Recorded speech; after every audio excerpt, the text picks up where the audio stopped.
mainly Spain, New Zealand, and Egypt. And I will deliver my statement in English, not in my national language. Mr. President, we are deeply concerned by the continued deterioration of humanitarian situation throughout Syria and in Aleppo in particular, including attacks against hospitals, doctors, and first responders, as well as civilians' infrastructures. The Security Council has the responsibility to ensure full compliance of any military operations with international humanitarian law, as well as the provision of Security Council Resolution 2286. We also regret the fact that despite many endeavors to address the situation, differences between major stakeholders are preventing the Council from guaranteeing the protection of Syrian civilians. Nevertheless, we hope that there is a minimum of understanding that could represent a solid base for work, assuming that goodwill would prevail. As co-pen holders, we feel it is of the utmost importance to shoulder our responsibilities toward the Syrian people within a neutral humanitarian approach. We have a collective responsibility to respond to the crisis. Our past failures may explain why we haven't been able to agree on a solution, but they cannot justify a lack of action in the coming days. Therefore, we, Spain, New Zealand, and Egypt, are urging all members to set aside their political differences and keep working on the issue in order to implement the following: a ceasefire in Aleppo, first and foremost to allow full humanitarian access into the city, and also to allow an opportunity for sound proposals to be implemented. The duration of the ceasefire should be guided by the assessment of the United Nations on the basis of the actual humanitarian needs on the ground. It would also provide an opportunity to consider steps toward the implementation of Mr. de Mistura's proposals, mainly the separation between terrorist organization and moderate opposition, that is being studied in Switzerland as far as we understand. The ceasefire must be observed by all parties. Previous experiences proved that unilateral pauses are not enough. All ISSG members should do their utmost with all parties on the ground in this regard. The ceasefire has to fully coordinate with the United Nations to ensure that the United Nations and implementing partners can deliver aid and carry out medical evacuations. Cessation of hostilities pursuant to Security Council Resolution 2268 must be immediately and fully implemented throughout Syria. Aleppo would return under the cessation of hostilities regime at the end of the duration of the ceasefire.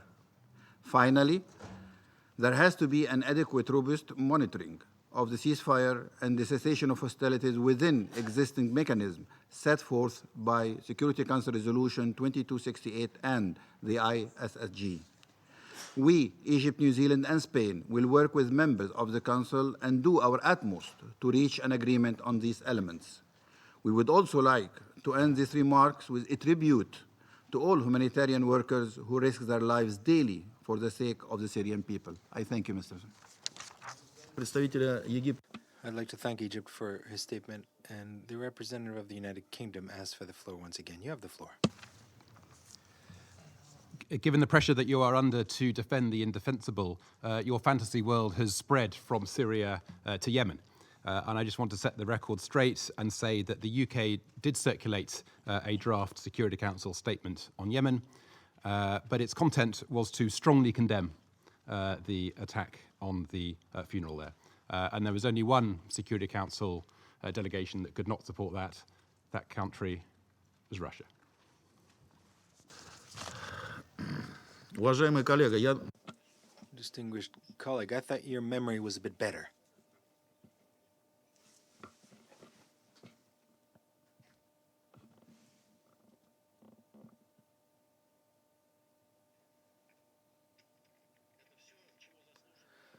This was all that deserved. This was what the events deserved. Three paragraphs. That's the second version after our comments. But still, it's not a serious approach. But we'll discuss that. I hope we'll discuss that in another option. I hope that we'll use the same format to discuss what is taking place in Yemen or in Iraq. It will be very useful. Let's discuss this in an open, public format on Yemen, Iraq. Why? In some cases, I mean, Uruguay is showing the example of being brave to speak publicly. On the 31st, Ismail Ahmed will be here. Let's discuss in a public session what is taking place there. Now, I give the floor to the representative of the Syrian Arab Republic. You have the floor.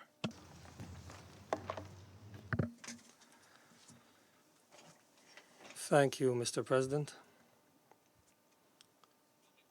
I found myself. Let us wait a little so that some hypocrites can exit this room.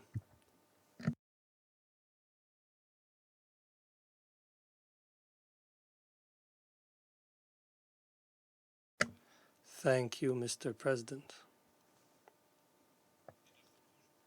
The exit of the representatives of some states whose representatives have shed the tears of crocodiles about the humanitarian situation in Aleppo, this indicates their hypocrisy and their lies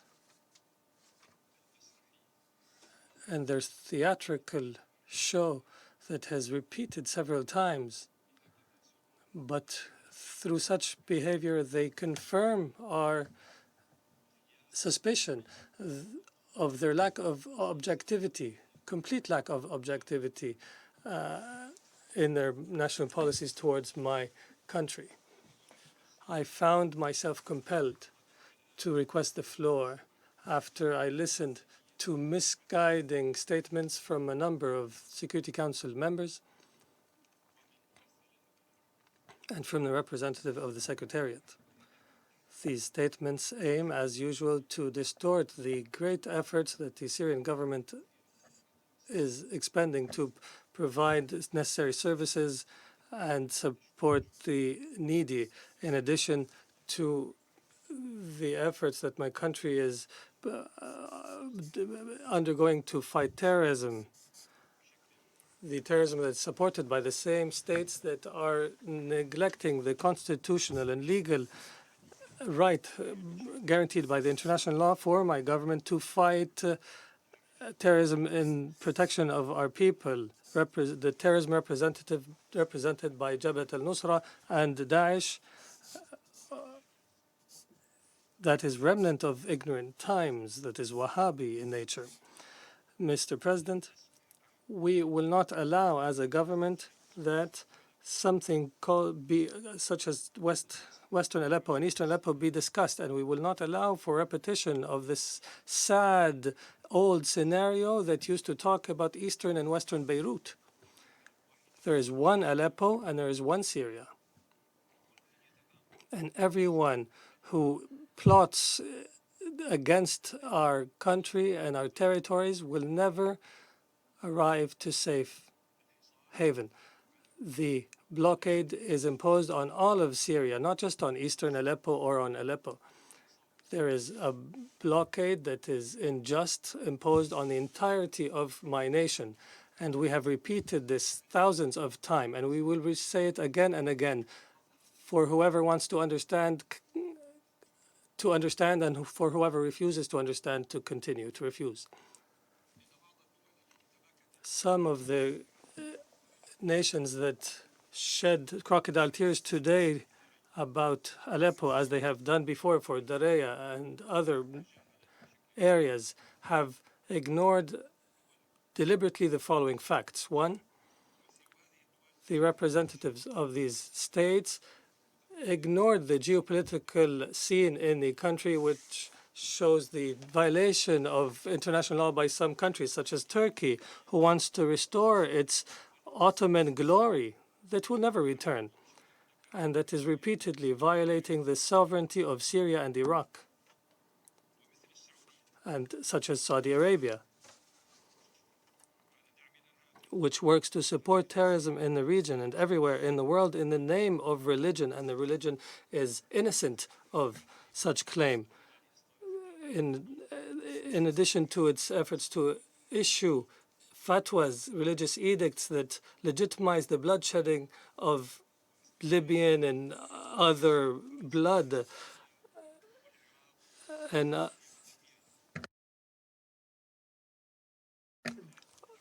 and the U.S. and the U.K. have previously also invaded Iraq and destroyed Iraq and shed the blood of millions of its citizens, and such as Qatar, who is using its oil dollars to supply lethal weapons to terrorists, and such as Israel, which cooperates with Jabhat al-Nusra in the Syrian Golan. All this did not find its way to the vision of Mr. O'Brien or Latsous or Feldman or the Secretary General. All these violations of international law did not provoke any reservation of anyone, ever. It's just business as usual. Second, the representatives of the nations that have just exited the room, escaping their responsibilities, they have neglected the main reason for the deterioration in Syria in general and in Aleppo particularly, in this painful way, how Aleppo has changed from being the economic capital of Syria, whose residents enjoy a decent living standard, to a city whose residents suffer in terms of security and health and education and in every way. The party responsible is the armed or groups and the armed mercenaries that come from everywhere in the world, from New Zealand all the way to Canada, who come to Syria through Turkish territory with facilitation by the Erdogan regime and with funding by Saudi Arabia and Qatar. As for the governments of the US and the UK and other states, they have sufficed with providing lethal weapons. These are images of the new weapons that have been sent to the moderate opposition in eastern Aleppo. American-made rockets that have been supplied to the moderate opposition in eastern Aleppo. And these moderate terrorisms who are genetically modified are preparing to attack western Aleppo. This is an image of one of the rockets that has been dropped on western Aleppo. We have thousands of images for whoever wants more. Third, the representatives of the nations that have exited this room have escaped the responsibilities. They've neglected the fact that terrorists in eastern Aleppo are using civilians as human shields, as do the terrorists of ISIS against the Mosul residents, the innocent Mosul residents in Iraq. These terrorists continue. The same terrorists in Mosul are the ones in eastern Aleppo. They continue to shower the neighborhoods of western Aleppo daily with bombs, leading to thousands of martyrs and wounded persons, against silence of states, especially the ones who have exited this room. It's deplorable that these states continue to call these terrorists moderate opposition. Fourth, these representatives of states that have exited, escaping their responsibility, they have neglected the reason that the U.S.-Russian agreement did not stand.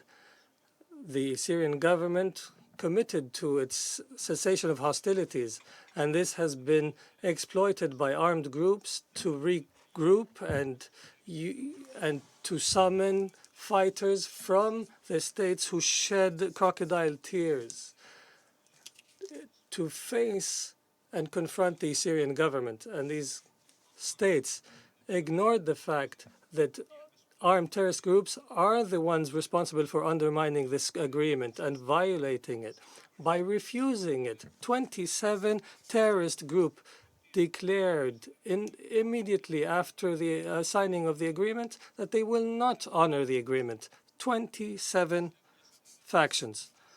This did not reach the ears of Mr. O'Brien.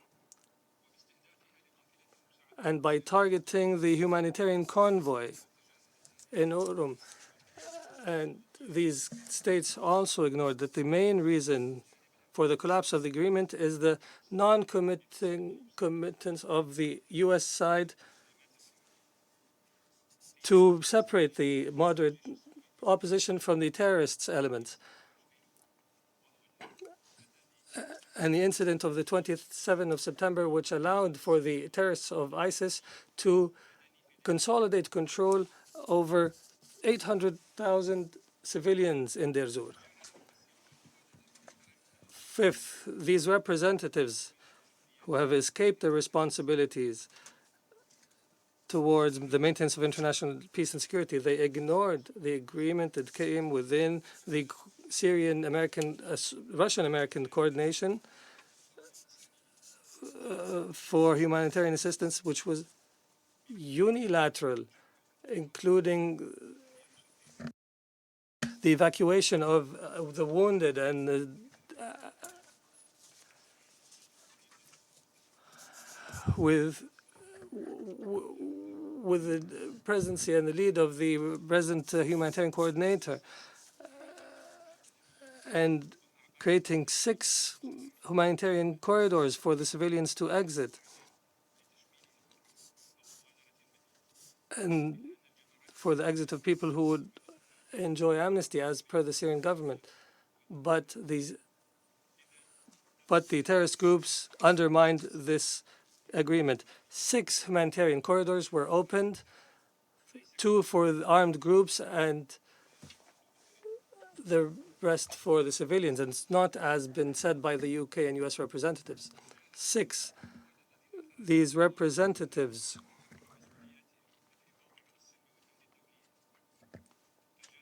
they have ignored identifying the persons responsible for the suffering of the residents of Aleppo, particularly that the terrorists cut off the water and power supply of the city. The water plant is under the control of terrorists in Aleppo. They are the ones who have cut off the water supply. In addition to looting food supplies, in addition to destroying the station of Sulaiman al-Halabi and other power plants and water desalination plants. So the terrorists are the ones depriving the residents of Aleppo. Mr. President, my government rejects the selective approach of these countries to specify Aleppo at the cost of other parts of Syria. All of Syria, including Aleppo, east and west, north and south, suffer from a Wahhabi extension supported by well-known governments, at the head of which are Saudi Arabia, Qatar, and Israel, and the allies of these countries in what is called the International Coalition and the unilateral arbitrary sanctions forced against my country. My country reiterates our position, our fixed position, that the solution is a Syrian-Syrian dialogue with the leadership of Syria, without foreign intervention and without preconditions, be they American or British or French or other. My government affirms that the political track must go hand in hand with the counterterrorism efforts, which will continue unabated until all terrorist armed groups are eliminated. And in this context, my government reiterates the importance that the special envoy carries out his mission. Mr. President, how can some in this room, from those countries that sponsor terrorism, how can they claim to fight terrorism while they, as parrots, repeat misleading lies about the military operations ongoing in Syria by the Syrian army and the Russian ally? How can they fight terrorism while they depend on terrorists as sources of information? There is a relationship then between these governments and terrorism. In conclusion, Mr. President, the battle for the liberation of Mosul and all territories in Iraq is our battle too, and it is the right of the Iraqi government to liberate the Mosul of terrorism, as it is the right of the Syrian government to liberate Aleppo from the same terrorism. Iraq and Syria are fighting the same terrorism in Mosul and in Aleppo. The resemblance is big between what's going on in Aleppo and what's going on in Mosul. So why not support the military operation in Iraq? Why support the military operation in Iraq while obstruct the operation in Aleppo? Why establish corridors in Mosul and why not bomb in Mosul the coalitions by the coalition, and why not open the same corridors to allow for the terrorists to exit eastern Aleppo? It's as if the coalition is saying the terrorists in Syria are angels, while the same terrorists in other places are devils. I would have liked to ask the representative of the U.S. why did her government not open a humanitarian corridor for the terrorists of Florida, the terrorist who attacked the nightclub in Florida? Why was he not supplied with nutrition and medicine to continue his terrorist activity for humanitarian purposes known by Mr. O'Brien? Why did the terrorists who attacked the Bataclan in Paris, why were they not supplied with humanitarian goods and offered a humanitarian corridor? The same thing in the UK and elsewhere. Enough hypocrisy, ladies and gentlemen. My country's people are the ones paying the price. This theatrical farce must end.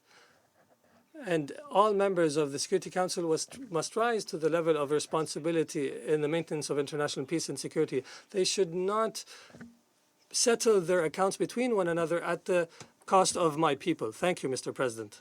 I'd like to thank the representative of the Syrian Arab Republic for his statement, and I give the floor to Mr. Stephen O'Brien to respond to the various comments that have been made. You have the floor. Thank you, Mr. President, and thank you for this opportunity to speak again. As an international civil servant acting impartially, I do not retract, qualify, or disclaim any fact or part of my earlier statement, which I can assure you, Mr. President, and each and every member of this Security Council, that I and my team and the wider United Nations have put together with great care, great seriousness, and great professionalism. And Mr. President, I am prompted to state the age-old truth. Don't shoot the messenger.